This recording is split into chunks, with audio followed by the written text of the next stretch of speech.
and welcome to the Bob Stoops app. I'm Brad McMullen along with Hall of Fame football coach Bob Stoops, and we're heading into week number 3, and it's amazing how many conclusions can come from just the first few weeks of the school year, right?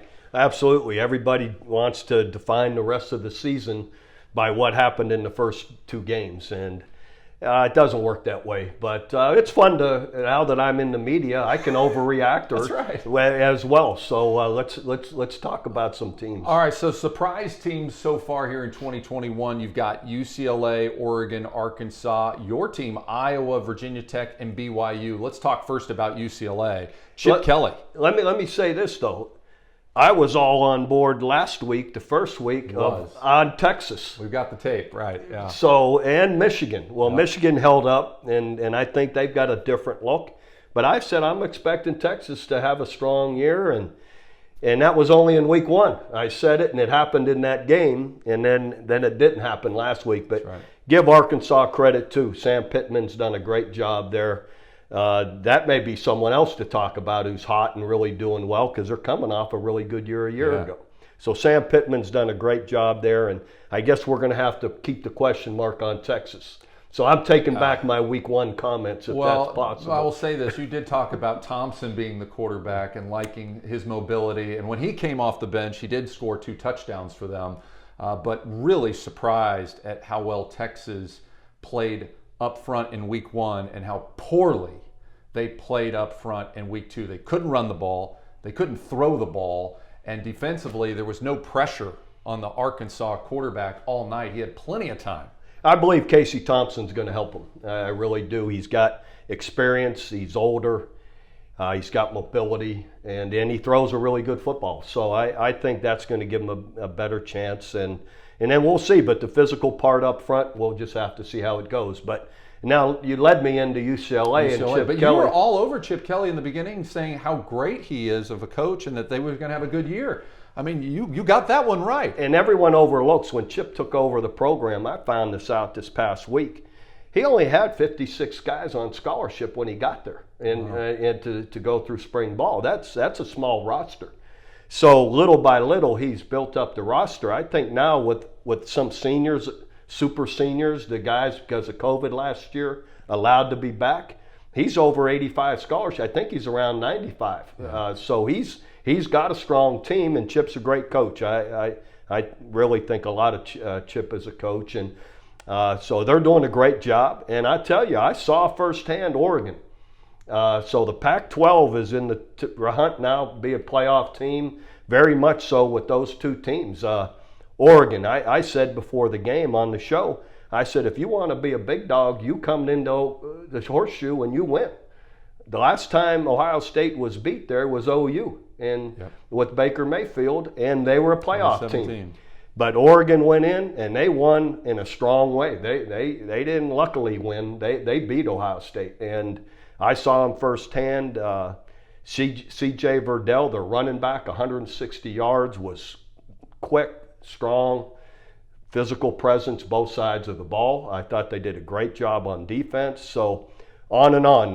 They are a big dog. So those 2 teams are definitely worth the talk of being playoff teams. And speaking of Oregon, the surprise for me was they were without 5 starters on defense last week against Ohio State on the road. You had young guys step up and play. You had coaches really lights out coaching by the Oregon Ducks last week as well. No doubt. Like you said, their best defender was out, took care of the football, played physical. Ohio State, I'm not a stat guy, but in my opinion, didn't run the ball very consistently at all. So their defense did do a really good job. All right, we touched on Arkansas. Let's talk about Iowa. Last week they beat Iowa State in Iowa State. Coach Ferentz has never lost to Matt Campbell. Continues that streak, now 6-0, which is pretty impressive. How impressed were you with your alma mater?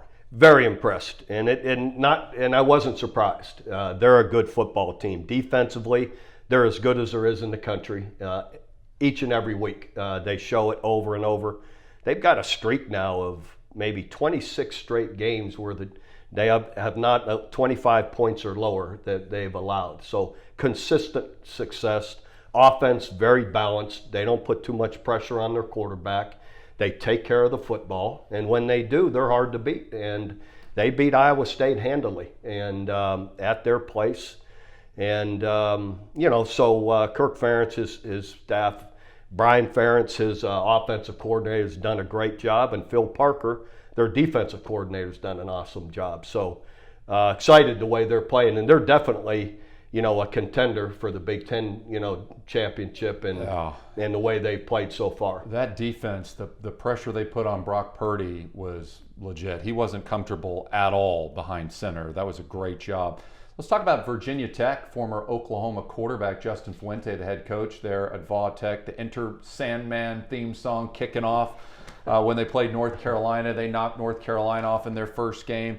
This is a good team in the ACC. They could make some headway. Well, I don't think there's any question. Again, well-balanced team, tough, physical, and the way they beat North Carolina, who was, I don't know what they were favored by, but Sam Howell, North Carolina's quarterback, is really, really a good player, and they made them look pretty normal. So they're, Coach Fuente and them have done a great job. They look solid. And BYU last year in the COVID year, one of the bright spots of college football. They had huge changeover on the defensive side of the ball. They lost their top-rated quarterback who went to the NFL. Most people said BYU is going to be bad this year. They've been anything but bad this year. You rarely see BYU be bad. Okay, I knew the one year we played them, 2009.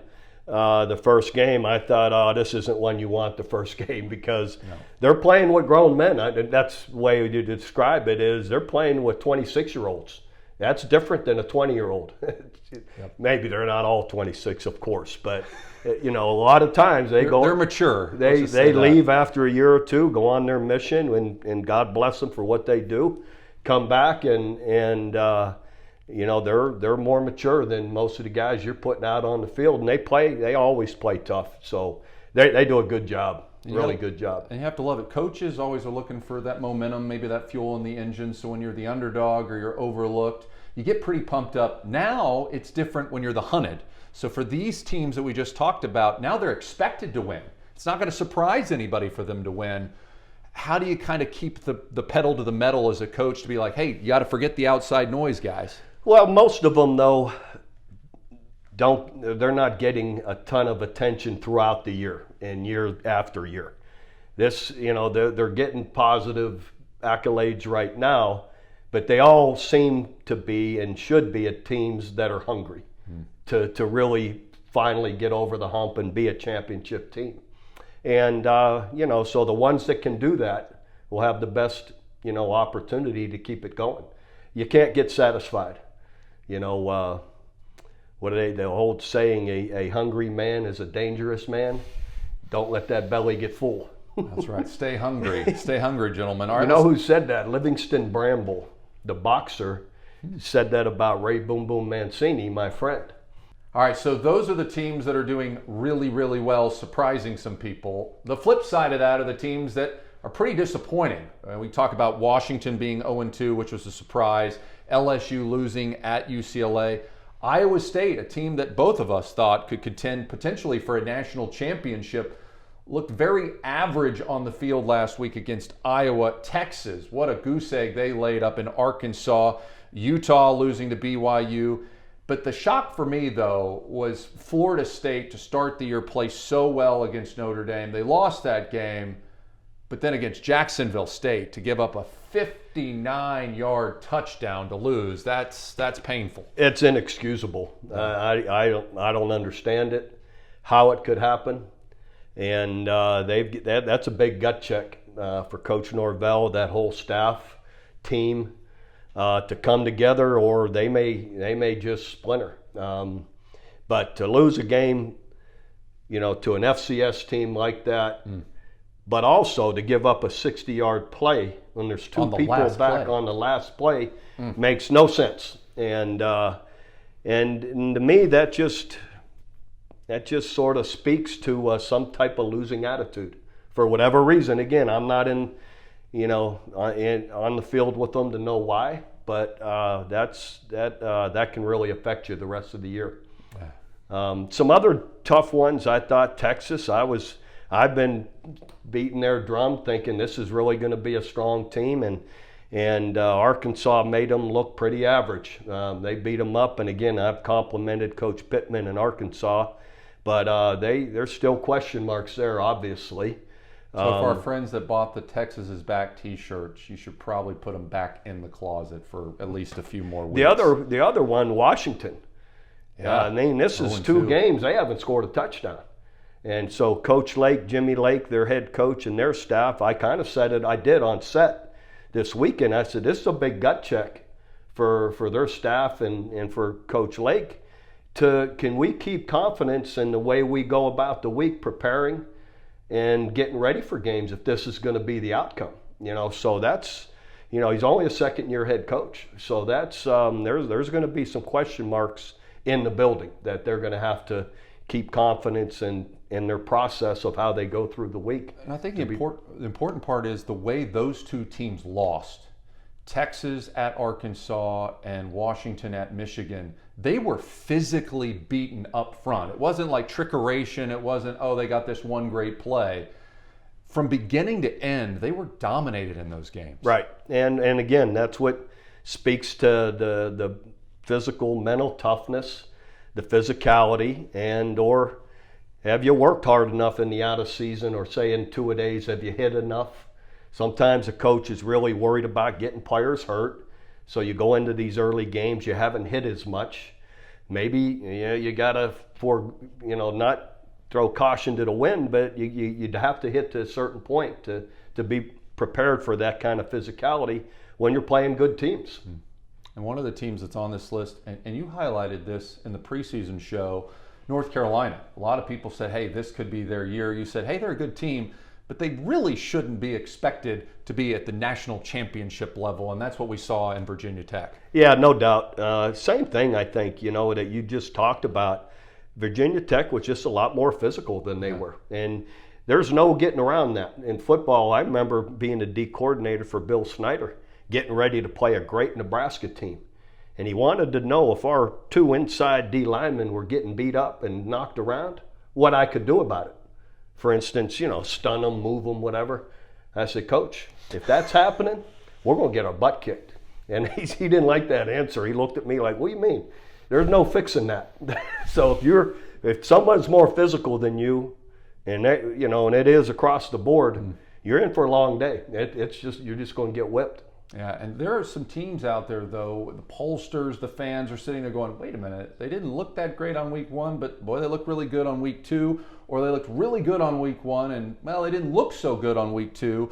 Let's talk about Ohio State. Minnesota, an amazing crowd. You were there live, and that crowd was rocking and rolling. Ohio State made some mistakes, but they made the plays they needed to make to win the game, but then they came home, and I'm sure they read all the press about how great they were. And Oregon had so many players hurt. They weren't going to have their star DN playing. They had 5 players out on the defensive side of the ball. And boy, oh boy, did Oregon show up and really show Ohio State something. They look strong. And again, just as you said, I showed on tape in our show, I haven't been sold at all on Ohio State's defense. In fact, they're struggling defensively, run and pass. And I highlighted why they were struggling against the pass. They're so predictable for offensive coordinators calling plays and for quarterbacks going against them. They don't give you many problems, and they're not good enough on the perimeter coverage-wise to play that way. And I brought it up. And Oregon, just to my surprise, I think overall, not that I didn't think, I said I predicted them they'd have a great game. They were more physical than Ohio State. Right. They ran the football, and defensively they were physical up front.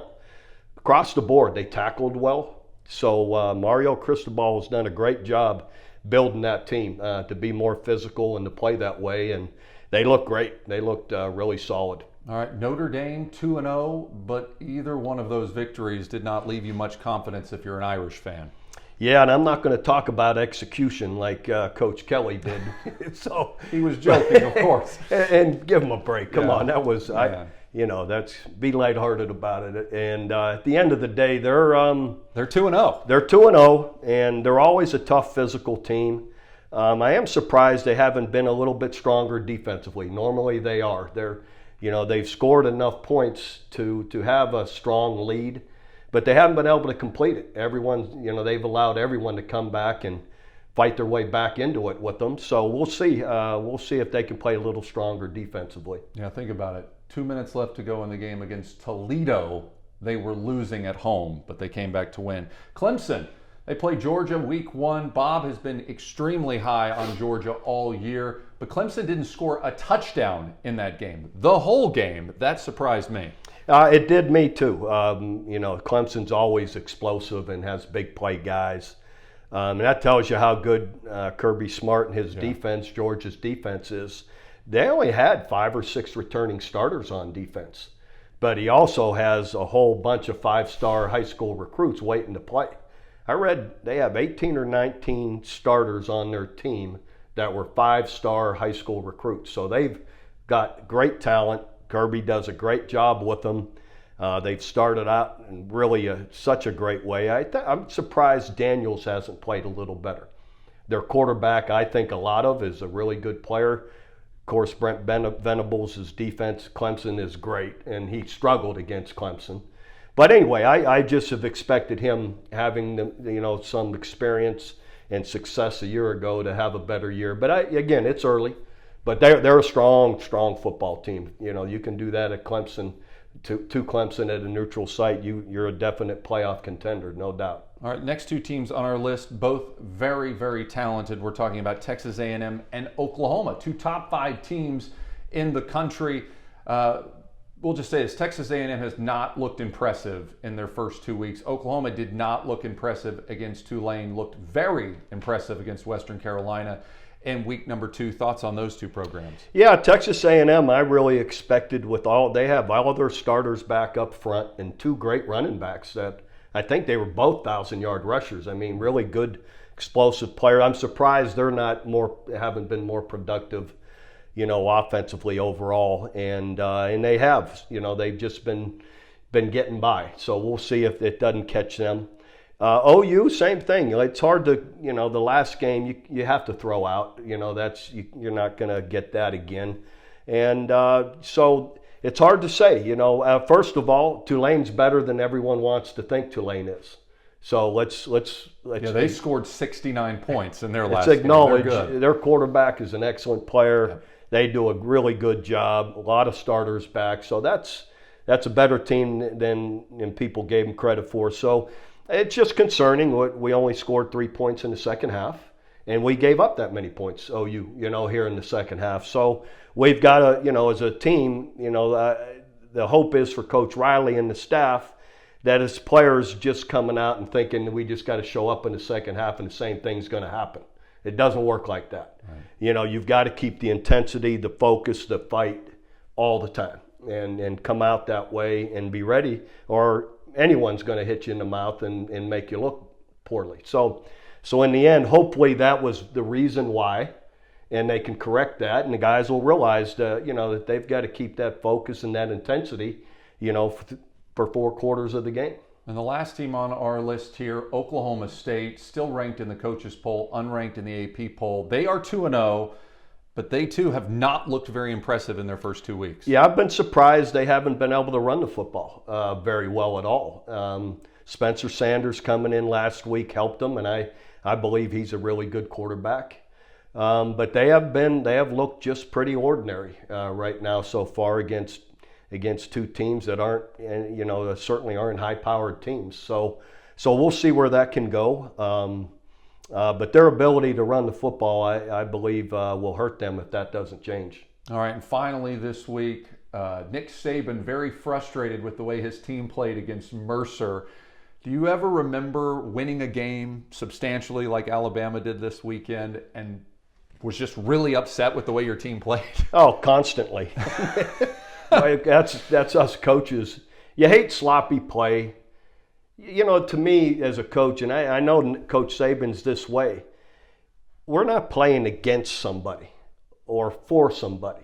Isn't it enough just to let's see how good we can be for ourselves, for you individually, us as a team, regardless of the time on the clock, the score, or who you're playing.